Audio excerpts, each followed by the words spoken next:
দরজা খুলুন, দরজা খুলুন বলছি, দরজা খুলুন। না, আমি দরজা খুলবো না। সাথী দেবী মেন্টাল হসপিটাল থেকে পালিয়ে এসছে, দরজা খুলুন।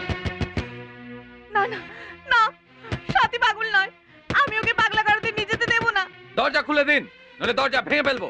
তুই পালিয়ে যা সাথী, তুই পালিয়ে যা, তুই পালিয়ে যা সাথী, তুই দরজা পালিয়ে খুলুন যা। বলছি, এই দরজা খুলুন, দরজা খুলুন। আমি খুলবো না, আমি দরজা কিছুতেই খুলবো না। আমি যাবো না। দরজা খুলুন। এসো, আমরা কিন্তু এসো দরজা আমার ভেঙে সাথে। ফেলবো। এসো। দরজা খুলুন, দরজা খুলুন।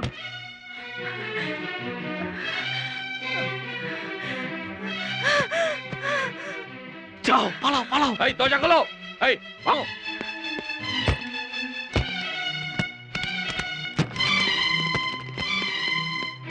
এই আমরা এদিকটা দেখছি, তুমি ওখানে যাও।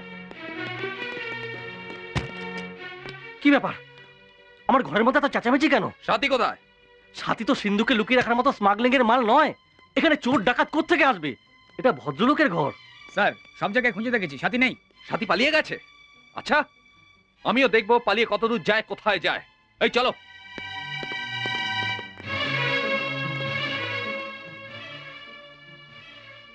তুমি আমার ঘরের মধ্যে আমি সাথীকে যা খুশি বলবো, কিন্তু আমার সামনে অন্য লোকে তাকে টেনে নিয়ে যাবে, এটা আমি কি করে সহ্য করব? প্রীতি, ও শুধু তোমার বোনই নয়, ও আমার শালীও। জয়ন্ত,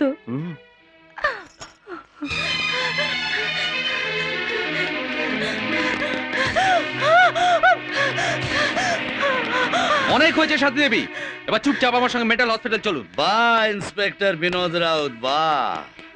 তোমার বাহাদুরির বহর দেখে আমার সত্যি বড় হাসি পাচ্ছে। বিক্রম, নিরীহ একজন স্ত্রীকে রাস্তা থেকে তুলে নিয়ে যেতে তোমার ডিপার্টমেন্ট তোমায় অর্ডার দিয়েছে বুঝি? ওকালতি ছেড়ে দিয়েছে বলে আইন কানুন ভুলে গেলে বিক্রম? সাথীর অ্যারেস্ট ওয়ারেন্ট আমার কাছে আছে। কোর্টের এক খণ্ড কাগজ তো আমার কাছেও আছে মিস্টার রাউত, দেখে নাও। এটাকে বলে স্টে অর্ডার। সাথী এখন কোর্টে যাবে, না যাবে থানায়, না পাগলা গারদে। ইন্সপেক্টর, তুমি এক কাজ করো, তোমাকে যারা সব বীরত্ব দেখাতে বলেছিল, তুমি তাদের সঙ্গে মিশে নতুন কিছু প্ল্যান করো। আচ্ছা, আমিও দেখে নেবো বিক্রম। দেখো, দেখে নেবে, দেখে নিও। তুমি যতবার চাইবে, যখন চাইবে, আর যা যা দেখতে চাইবে আমি তোমায় দেখাবো। And this is my open invitation. Okay Vikram. আস্তে ইন্সপেক্টর, রাস্তায় দেখে শুনে সাবধানে চলা দরকার। রাস্তায় বড় বড় গর্ত, সাবধান না হলে ওই গর্তগুলোর মধ্যে একদিন টাপ। বাহ উকিল সাহেব, বাহ! তোমার এই কাজ দেখে আমার অ্যাসিডিটি পুরো চলে গেছে, আর পুলিশের অ্যাসিডিটি পুরো বেড়ে গেছে। সাথী, আজ থেকে তুমি আর কাঁদবে না, কাঁদবে না সাথী। আজ থেকে ওই মানুষগুলো কাঁদবে।